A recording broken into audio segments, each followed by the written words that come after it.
mainstream economics, which is what people think tells them how the economy functions, is actually a mythical model.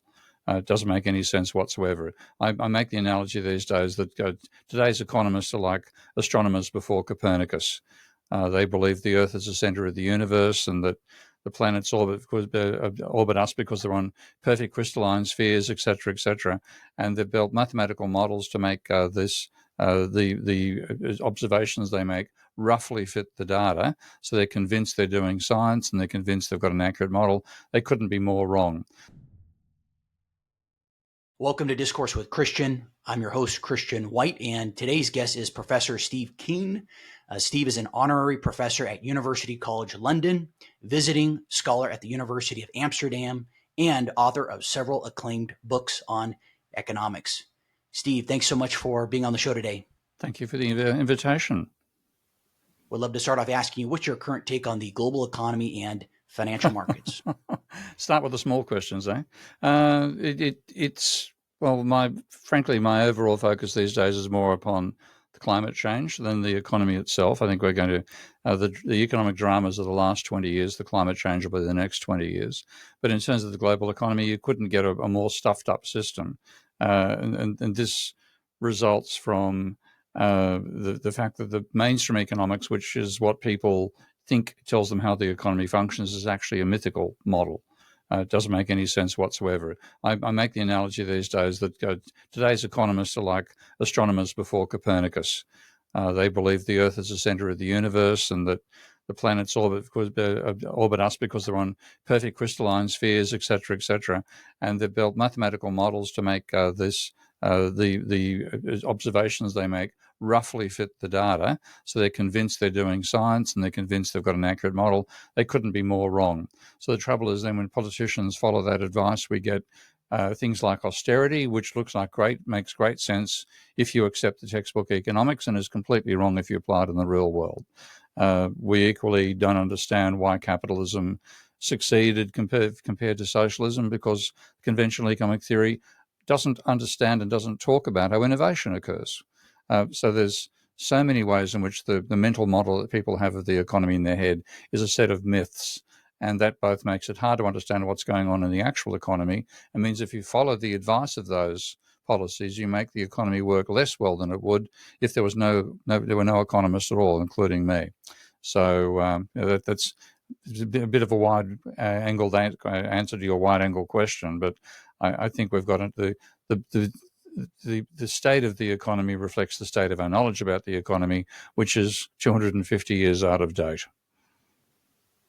What would you say is the biggest misconception right now, currently, as it relates to economics, things of that nature? The biggest practical misconception, in the sense of a misconception that people are applying to think they're managing government finances, is that the government shouldn't be in debt, or the government should not borrow money.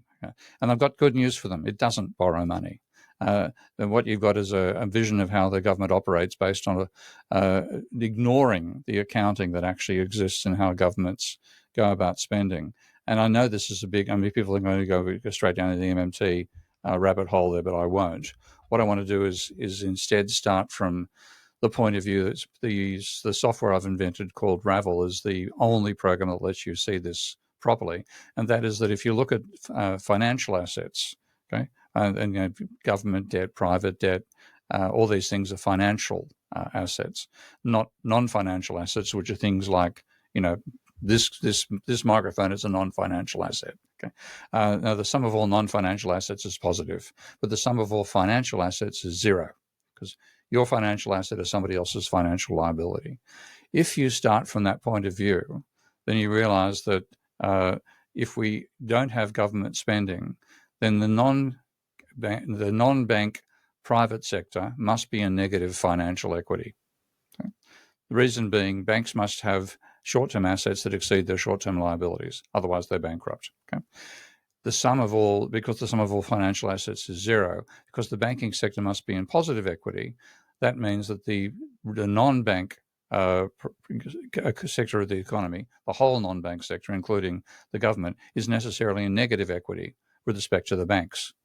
Okay? So the sum of the government plus non-bank private sector, negative equity, respect to the banks, which must be in positive equity. Now that means that if you don't have the government, if you have the government which basically makes sure it has either a balanced budget or you don't have a government at all, the Austrian type fantasy about a government, capitalism without a government. If you don't have a government sector in there, then the non-bank private sector must be in negative financial equity. And your financial net worth must be negative. Because if the banks have got positive financial net worth, you've got negative of exactly the same magnitude. Now, no one enjoys being in negative equity, including the government itself, of course. Okay, but if the government's not there, then it's the private sector, non-bank private sector, that's in negative financial equity. Now that leads to us thinking, oh God, I don't like having, my assets less than my liabilities. I know, I'll go borrow some money from a bank and buy some tulips and watch the tulip price rise, and then I'll value the tulips at more than I'll value the tulips what I could sell them for at the current market price, and I'll look like I've got positive financial equity. Then the bubble bursts and you have a crisis. So that's the world without government running a deficit. But if the government normally runs a deficit, it's normally therefore creating negative financial assets for itself. Its financial liabilities exceed its financial assets, which means that the other side of the equation, the private sector, including both banks and non-banks, can be in positive financial equity. So ironically, if you want stability in a capitalist economy, you want a government that normally runs a deficit, because by doing so, it means that both the private banking sector and the private non-bank sector can both have positive financial net worth. And that's the situation we had in the 50s and 60s.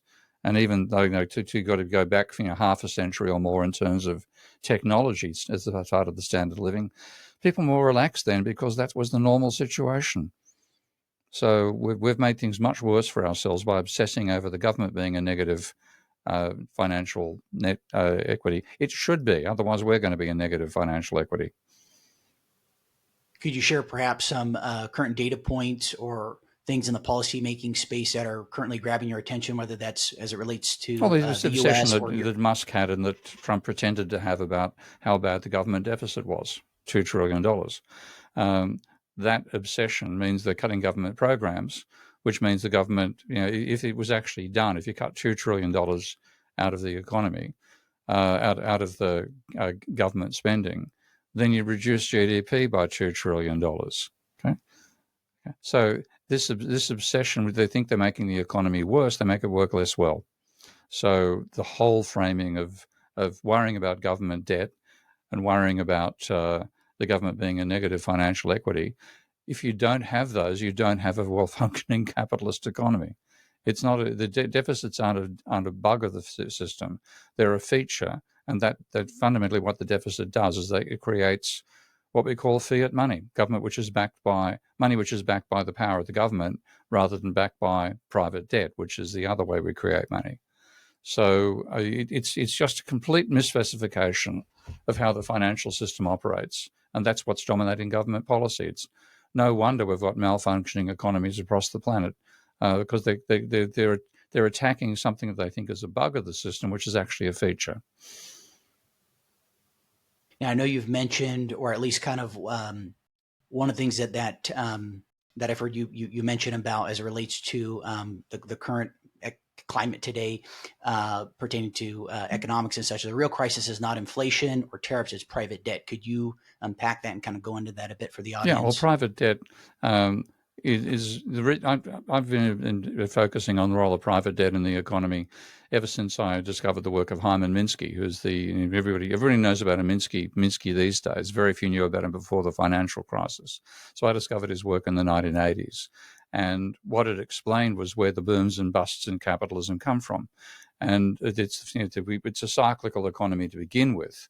But when people borrow money to speculate on financial assets like houses, or speculate on non-financial assets like houses or shares, that drives up the level of economic activity. So if you borrow money from a bank, you don't borrow for the sheer pleasure of being in debt, you borrow to spend. If you spend that money into the economy, you boost economic activity.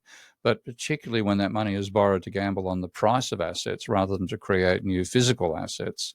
And that's what we saw with the housing bubble in America in the subprime period. That drives up private debt without driving up economic capacity to produce.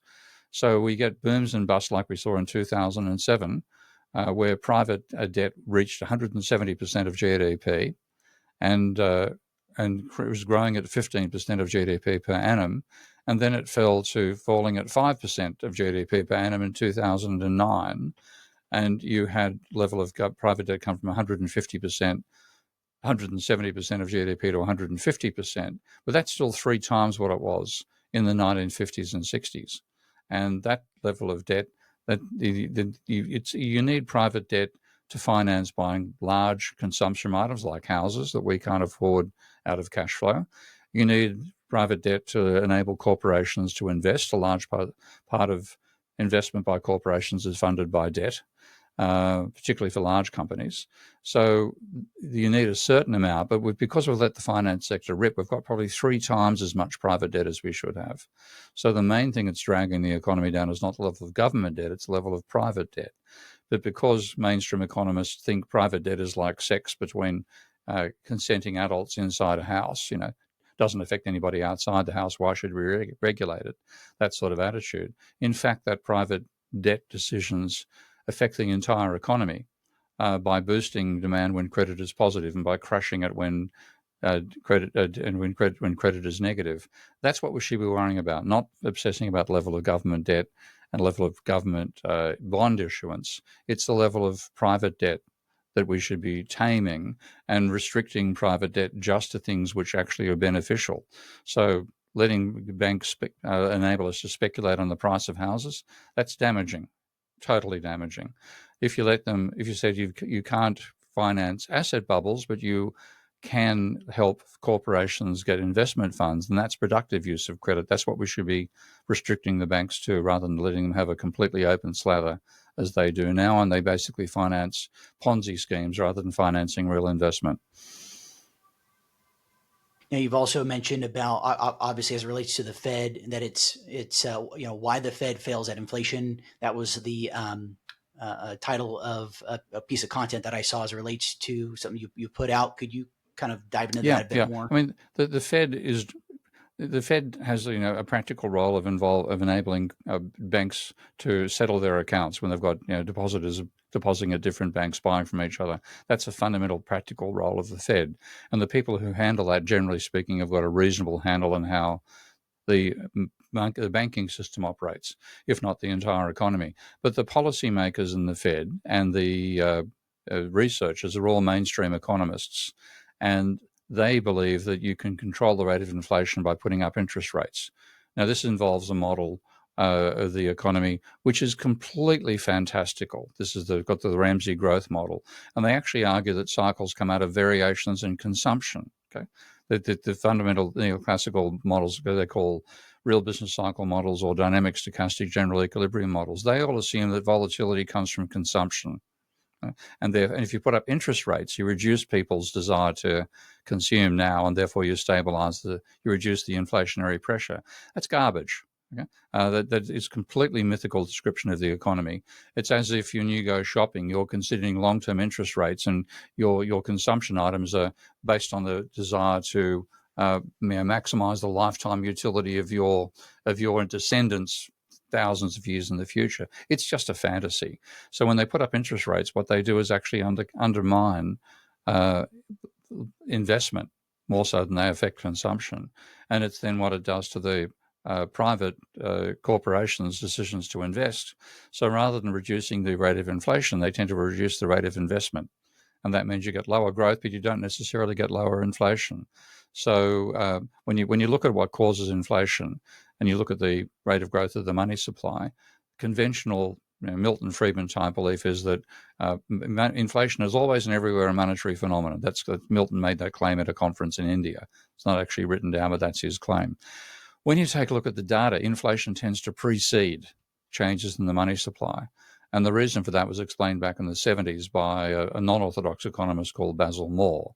And he said that fundamentally, the money is not a restrictive system on the economy, it's accommodative. So if you have corporations that have negotiated long-term finance with major banks, what used to be called lines of credit, much less common these days, but the practice is still similar. If they have an increase in, for example, the price they've got to pay for oil, or they have to pay more to hire workers, they've already negotiated like a credit card in that sense, in terms of thinking about how ordinary people function. So they can simply pay the extra bill with their credit card. Now, what that means is if there's a demand for a higher price for oil or demand for higher wages for workers, that precedes the increase in the money supply. You can do the empirical work on it and find that it's nothing like the money causing the inflation. It's the other way around. The inflation causes the increase in the money supply. So what the conventional policy is doing is treating a symptom of a cause they don't understand. So consequently, they did bugger all to reduce the rate of inflation after COVID. And if you take a look at which countries got inflation most under control, in a sense of having less inflation during COVID and a faster return to the low inflation we saw before COVID, that country was Japan. Now, rather than putting their rates, they put their rates up. Okay? They did. They increased their rates from minus 0.25% to zero. Now, in the meantime, you had the Fed putting rates up from 0 to 5% and thinking they were controlling the rate of inflation. In fact, they performed less well than Japan, okay, in terms of inflation control. So it shows the whole focus on putting up interest rates to control inflation is simply the wrong way to think about the economy. And it ends up hampering capitalism rather than managing it. Now, as it relates to why everybody's wrong about Trump's trade war, except Stephen Moran, can you dive into that as well? I know that was. I've been a critic. The conventional theory of trade is called comparative advantage, and most people have swallowed that at university, or they hear about it, and they put it across as saying, "Look, you're a great writer, but you're a lousy handyman. So you should focus on writing and hire the handyman to do the work around the house, and you'll have a better world that way." And that makes sense at the individual level. Okay, I'm a lousy handyman. The last thing you want me to do is doing plumbing in your house, okay? So I'd be better to hire a plumber to fix up the bathroom than me trying to do it myself. So the comparative advantage argument makes sense when you're living at the individual level. But if you look at entire countries, it doesn't work that specializing in what you're comparatively better at is the right development process. What happens instead is that if you look at what exports do, and this is where I have a complete break with modern monetary theory, by the way. This is modern monetary theory, in my mistake, is very sensible about government finance and completely wrong about exports and imports. Okay, so this is something I have a disagreement not just with the neoclassicals, but also with modern monetary theory. So if you take a look at Ricardo's argument, and this is going back to the comparative advantage argument, he argued that England rather than producing wine and cloth itself, and Portugal doing the same, they're better off if England produced just cloth, Portugal produced just wine, more of both would be produced and they'd trade the surplus. Now, what Ricardo glossed over, and neoclassical economists fell for it later, was you can't make wine with labour alone and you can't make cloth with wine alone, with labour alone. You've got to have machinery. So if you shut down the hypothetical wine producers in England, then you can't turn their wine presses into spinning jennies. So you actually damage the economy in that sense by opening up trade in that sense initially. What you really have to do to have trade leading to a higher level of growth, economic activity for all, is if you invest. You need an investment-based theory. Now, when you look at the Stephen Moran's case, he's making a similar case to me. So he says that we were told that if we deregulated international currency systems, or rather than having fixed exchange rates, we had floating, all the trade imbalances would disappear. Now, that's 50 years ago. We've had 50 years of sustained deficits by America, trade deficits, 50 years of sustained trade surpluses by countries like Japan, Korea, now China. And what that does when I do the mathematics of financing, a trade surplus country or trade deficit country is transferring some of its currency from its ownership to the ownership of another central bank. and also increasing potentially the amount of domestic money in that other country. So a trade deficit like America is running is financing economic activity in the rest of the world. So it's negative for America to have a sustained trade deficit. And in that case, I said, because that's what Moran is actually addressing, he didn't choose the tariffs method. That's Trump's particular obsession. But the argument that trade deficits are damaging, I think is correct. And we should be looking at a system which minimizes trade deficits and trade surpluses globally.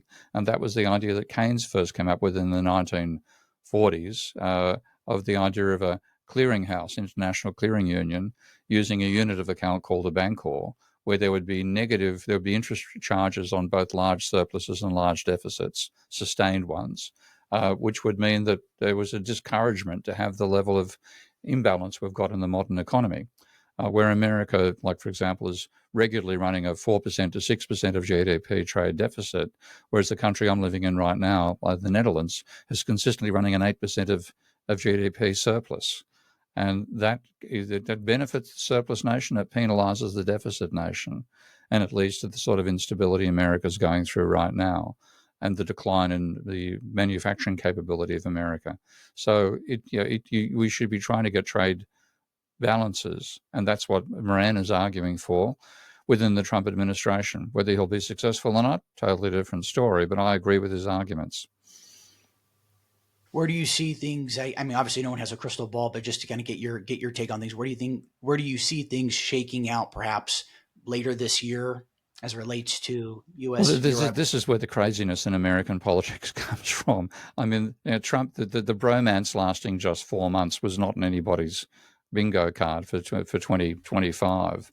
So the fact that Musk has now abandoned ship, and his obsession about getting rid of the deficit clearly is not so shared by Trump.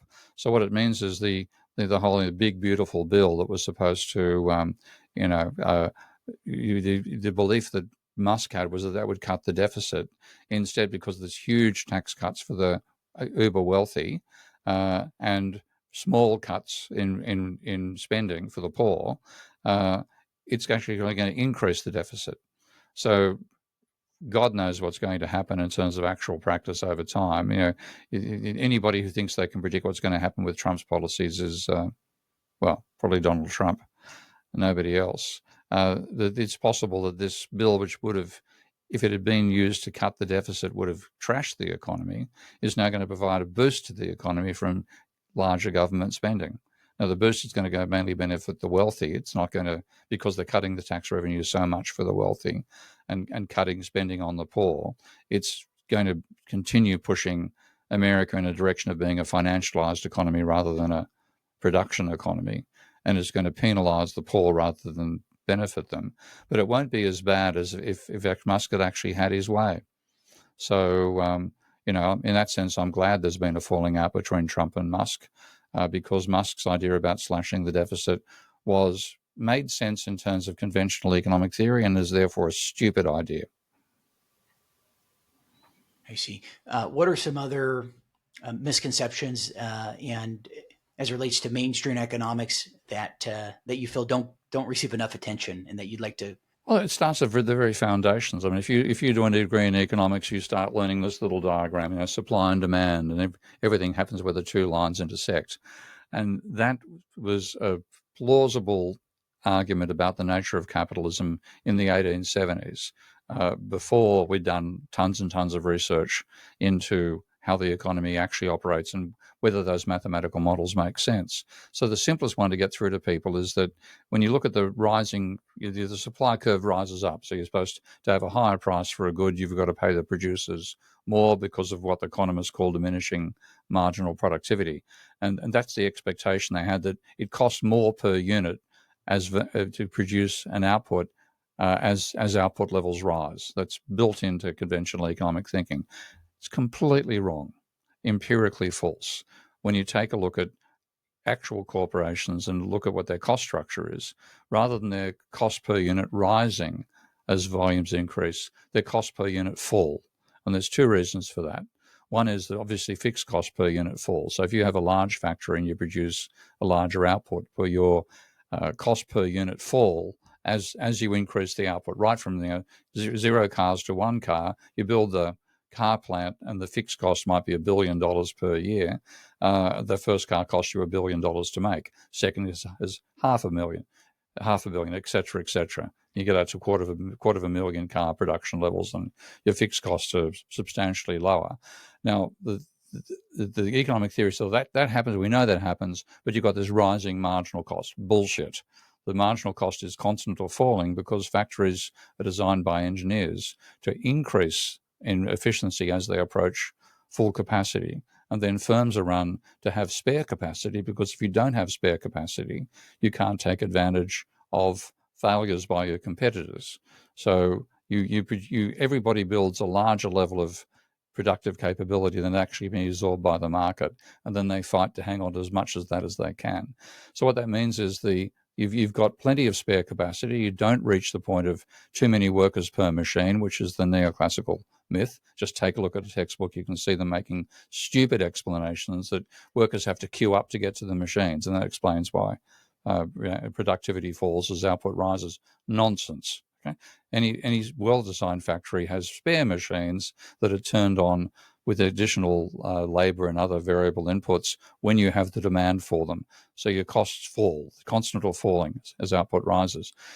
And what that means is the whole argument that supply and demand sets price is wrong. Okay? What you get is that if you have a company which is being successful in a particular industry segment, they will take shares away from the ones that are being unsuccessful, and therefore they'll get larger profit per unit, they'll invest more, and they will evolve and grow more rapidly than you will.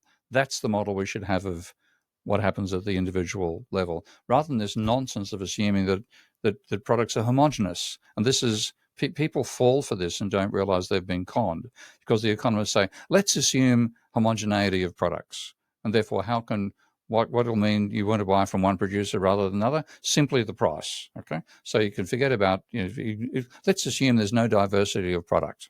Okay, now if you do that, then a sensible question is, what's the equilibrium price for a car?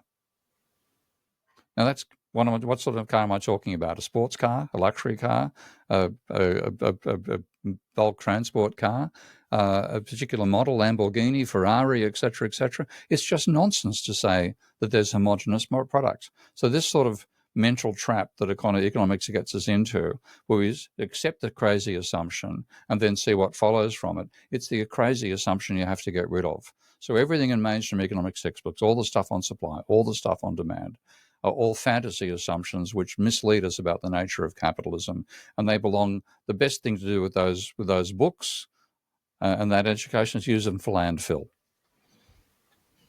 Do kind of like a bonfire of the vanities. Yeah, well, let's not burn the stuff. Okay, that's another thing economists are bad about. They don't understand global warming either. Let's bury them and let them turn into fertilizer for plants.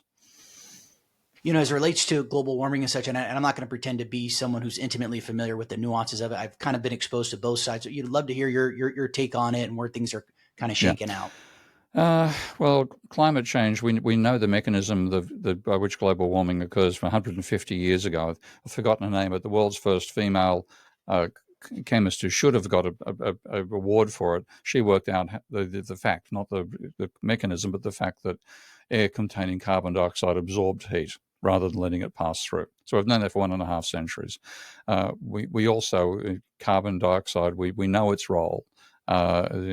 We can tell that it's being pumped out by us because the isotope is different than the carbon dioxide which comes out of volcanoes, or other natural causes. So we know we've been adding carbon dioxide to the planet. We know that there's a temperature rise. Now, that's accepted by most economists who work in this field, but they couldn't accept that there were any limits to growth. So if you look at the work that William Nordhaus did, he first of all attacked the report called The Limits to Growth, and then he substituted his own modelling approach, which was mainstream economic stuff. And he assumed that, for example, his first attempt to calibrate his model and say how much damage could global warming do to the American economy, he assumed that 87% of the economy would be unaffected because it happens in what he called carefully controlled environments, which otherwise translates as being under a roof. So he thought if you're exposed to the weather, you're exposed to climate change. If you're not exposed to the weather in your productive processes, then there's nothing to worry about. Now, the trouble is that garbage has been accepted by policymakers and the media. And what they believe is they don't know that economists have built the numbers this way. They think economists have taken the work of scientists and converted the physical research of science into damages to different industries, into the monetary value of that. Anything but. They've made up their own bloody numbers. They're useless. They're stupid. And what they imply is that climate change is something we don't need to worry about for 2 or 3 centuries, and it's only going to have a minor impact on the economy anyway. When you look at the science, that is completely wrong. The scientists are saying that we're facing massive disruption to the climate at levels of temperature we've already exceeded. The temperature that the scientists thought could cause Greenland to melt used to be 3 to 5 degrees of warming. They're now saying at 0.8 to 3 degrees will trigger the complete collapse of Greenland. Now, that means basically it's highly likely Greenland is gone. Not immediately, obviously. It'll take 300 years for all that to melt. The Arctic summer sea ice, that is argued could disappear in the next decade. What that means is the energy that does fall there at the moment and get reflected back into outer space will instead be absorbed. So all these things mean they're going to get massive disruption to the climate, likely happening not just only in the lifetime of your audience, but maybe in the next decade. We're going to see a breakdown of our capacity to produce food. We're going to see catastrophic storms. You would have seen a tornado hitting St. Louis recently. More and more of that sort of stuff, the crazy floods we see all over the globe. That sort of destruction is going to disrupt our capacity to have a sedentary civilization, and that's what we face. So I expect we're going to continue doing nothing about this crisis until it starts to have the devastating impacts that scientists was trying to help us to avoid. And when that happens, and when it kills large numbers of white people in the Northern Hemisphere, then we'll start taking it seriously. But it'll be after we start getting serious damage to our productive capability, not before. Could you unpack perhaps some of the solutions that you have that you'd like to, I guess, well, put forth solutions out there? the problems have solutions. Predicaments have outcomes. I think we're in a predicament rather than a solution. But because we should never have let the possibility, for example, that the Arctic summer sea ice would disappear, even be feasible. Because again, people don't understand this unless you work with climate scientists, as I do. But the amount of energy that's absorbed by the Arctic region during summer exceeds the amount of energy that falls on the equator at the time. Reason being, of course, the Arctic's in the sun 24 hours a day. So even if it's got a lower angle of incidence, it actually absorbs more energy. And if you go from reflecting 90% of that energy to absorbing 90%, then you increase the amount of energy on the planet, and you disturb all the circulation patterns, which way the winds blow, whether you have a polar vortex that actually locks the polar cold, or whether it breaks down and lets the polar cold hit the coast of Texas, whether you can actually have agriculture where we can't have agriculture. All those things become problematic to impossible if you let this level of temperature rise occur. We should never have let it happen. So, and I blame economists for that, because I know the fossil fuel companies, hid the truth. They knew it was happening. They knew global warming was going to happen in the 50s and 60s, and they decided to suppress discussion of it by their own staff. That includes Lovelock, who gave us the Gaia hypothesis. He was an engineer, I think, for Shell, and they basically told him, don't publish your research. So the fossil fuel companies were definitely complicit in all this, but they've fought the war using the weapons crafted by economists, where economists will tell policymakers and tell investors that, for example, to quote William Nordhaus, 4.5 degrees of warming by 2100 will reduce GDP in 2100 by 7%. Now, that means he's saying GDP in 2100 will be 7% less than it would have been without global warming at all when global warming hits 4.5 degrees of warming. Now, that implies a fall in the rate of growth, because that's 80 years away. Okay, so you're saying 7% fall at 80 years away. You work out what that is in terms of the prediction of a fall in the rate of economic growth, and it's barely measurable. It's about a 0.1% fall in the rate of economic growth. Now, that's what we measure economic growth at these days, about 0.1%. So what economists have sort of subliminally got into people's minds, and policymakers and journalists and public, is that global warming is no big deal. Well, they don't know what they're talking about. But the fossil fuel companies have been happy to use that to weaponize and say, don't take any action against fossil fuel companies. Because they're so completely wrong, we're going to experience the hard way what that means. And that probably means the breakdown of our capacity to produce industrial goods, capacity to produce food in particular, and also quite horrific potential outcomes on human health, such as what's called a wet bulb catastrophe. All these things are going to start happening. I'm guessing, because I'm not a scientist. I work with them, but I'm not one of them. So I'd say in the next 1 to 2 decades, we're starting going to see devastating results of that. And then the question is, what the hell can you do? Well, you've got to involve in geoengineering. Okay? So not because it's a good idea, because the bad idea was not doing anything in the last half century. So if you want to have any solution to it, you have to reduce the amount of energy that the Earth is absorbing from the sun. And that leads to the most well-known way of doing that is what's called sulfur dioxide seeding of the stratosphere. But that could give you acid rain. It'll have all sorts of unintended consequences. The one program that I like compared to that is what's called Mirrors for Earth's Energy Rebalancing.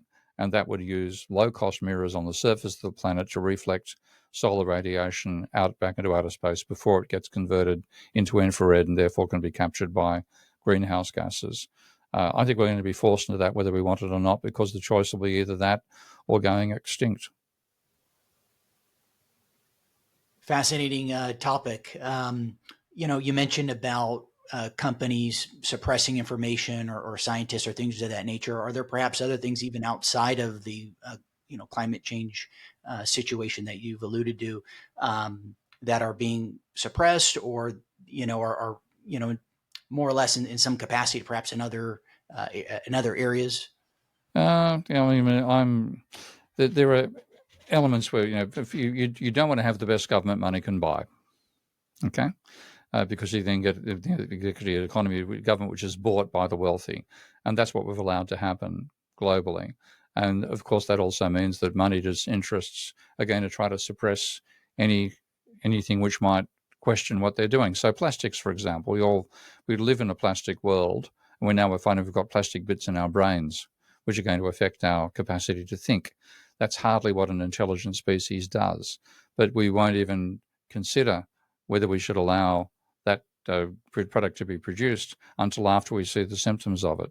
So there's a huge element of that type of suck it and see irresponsibility.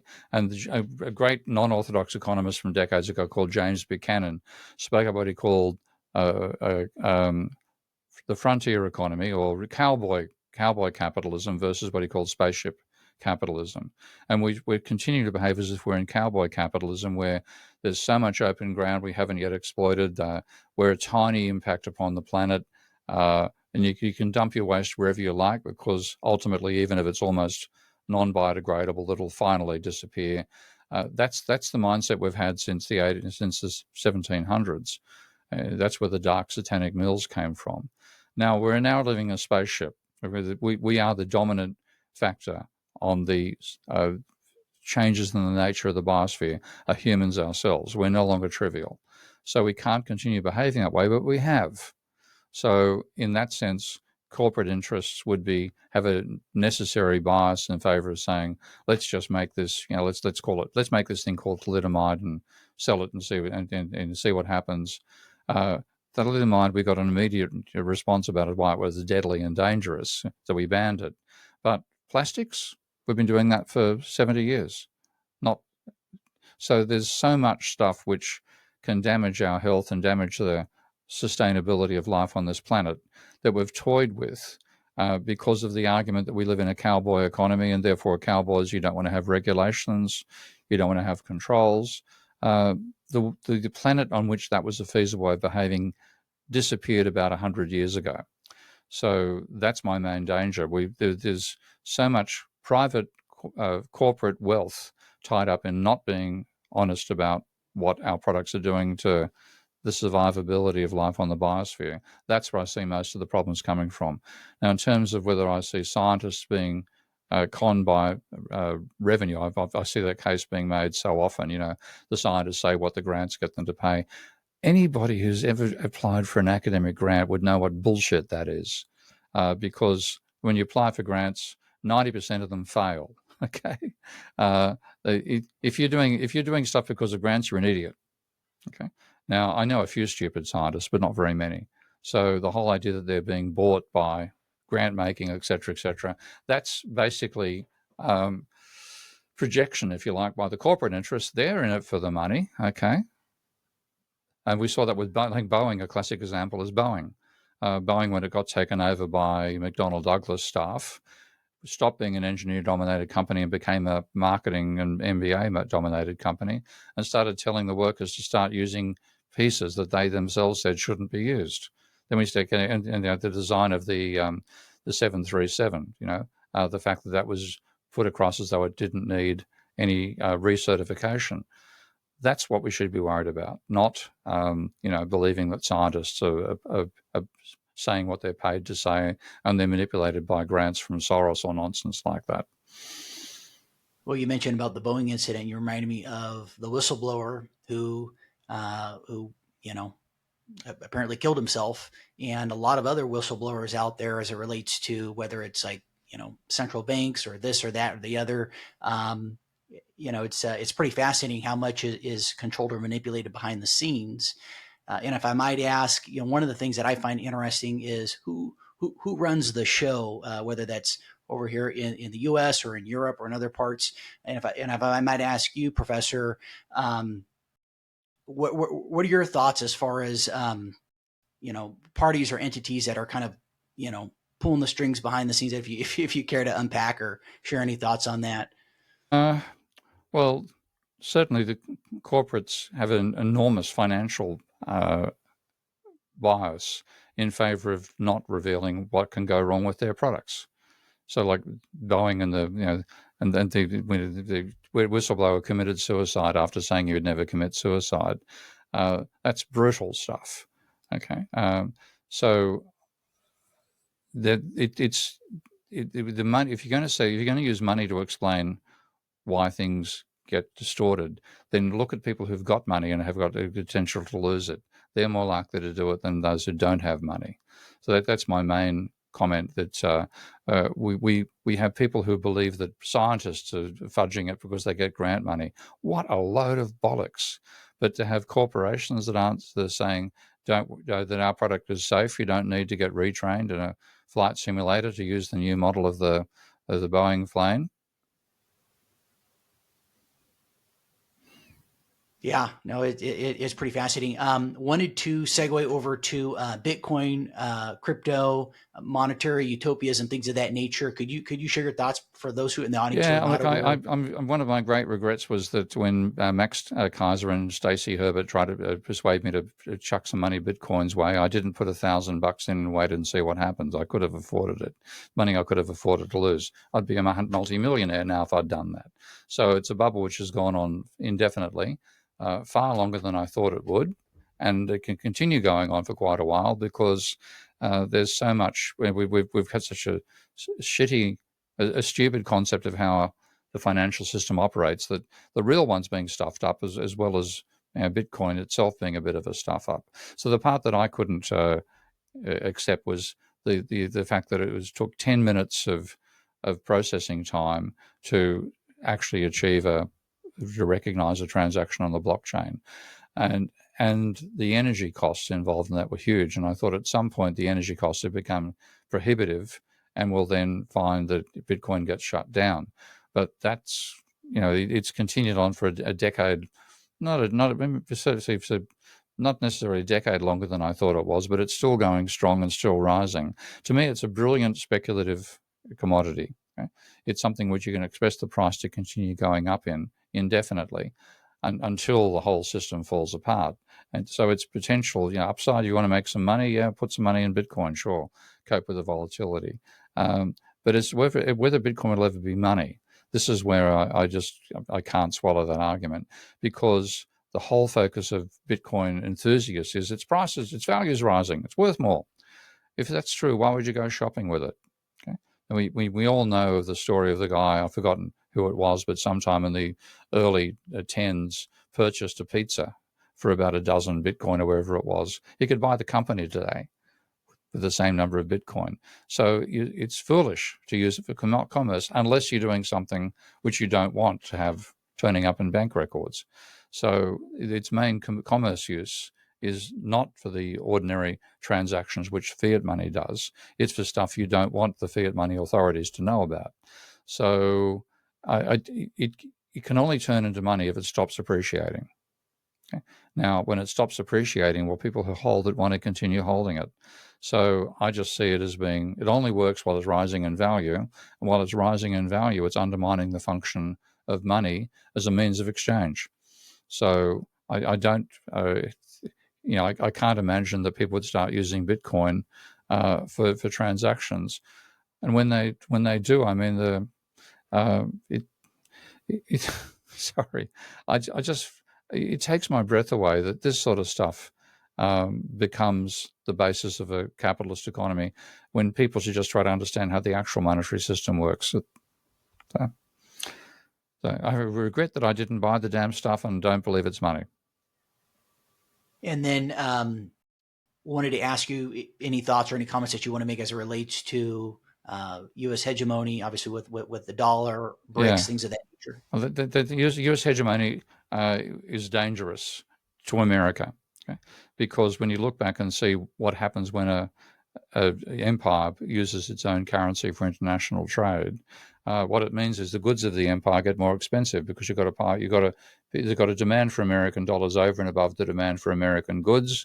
So therefore, your dollar gets overvalued. Your manufacturing sector is less competitive, and this is what happened to the British.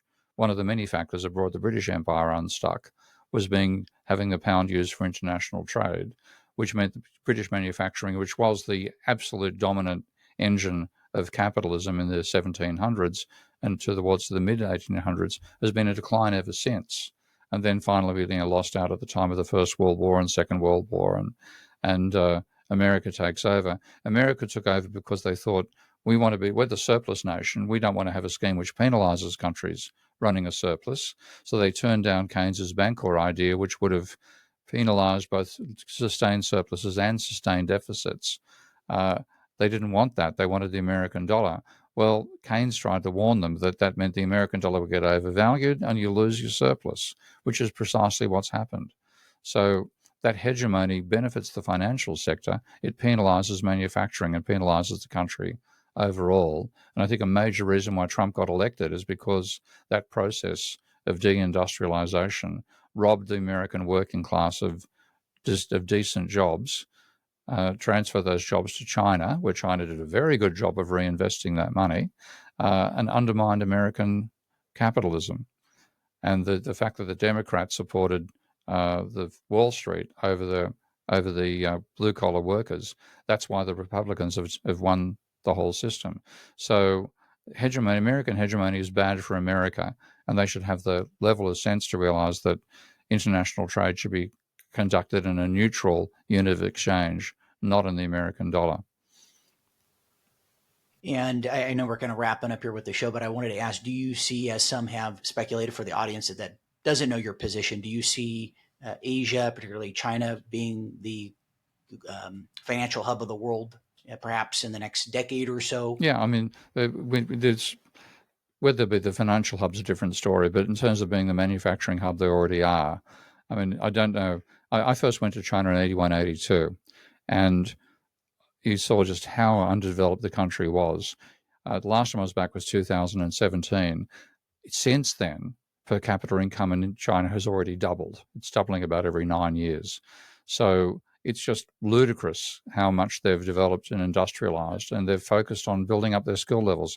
I know that the modern monetary theory crowd has this saying, exports are a cost, imports are a benefit, and they reckon that the exporters are losing out. My analogy is that lying in a beanbag, drinking wine and getting stoned and listening to good music is better than going to the gym in terms of utility maximization at that point in time. Keep on doing it for 30 years, you'll have a body that looks like a beanbag. So people who go to the gym are going to be, having a good lifestyle. So in that sense, America's been the beanbag bozo, lying back and getting the cheap goods from China, while China's been dramatically industrializing itself and increasing its skill level. So now, in terms of the complexity of the products that the economy can produce, China probably exceeds America's capability. And we're seeing that right now with magnets, for example. You probably know about car manufacturing in America having to slow down because China has put an embargo on exporting magnets that are essential for both electronic and ICE cars. So China's won, America's lost, and I expect that's going to continue because the Chinese, it's not just that they're communists. The main thing in China's favor is most of the people who are in policy-making roles in China are engineers rather than economists and lawyers and real estate agents. And so they've got an engineer's approach to problems, and they try to solve the problems. And that's why you've got this incredible rollout of high-speed rail across China. You've got China producing probably the world's first successful thorium molten salt reactor. There's so many ways in which China's outperforming, and I expect that to continue. The rest of Asia still has an attitude of trying to industrialize and develop their society. So I think they'll continue outdoing America and Europe, which are obsessed with bank balances. Professor King, is there anything else that you'd like to dispense or share with the audience? That's probably enough to annoy most of your speakers, most of your audience. So let's leave it at that and see how many angry emails I get. One thing I will say, I mean, it's just a bit of a plug. I have a totally non-orthodox approach to economics, as you can probably tell, very much an engineering approach, and I teach that at a set of online courses which have annoying marketing. I wish I could get the marketing firm to change, but if you want to get in touch with my ideas, either follow me on Patreon or Substack.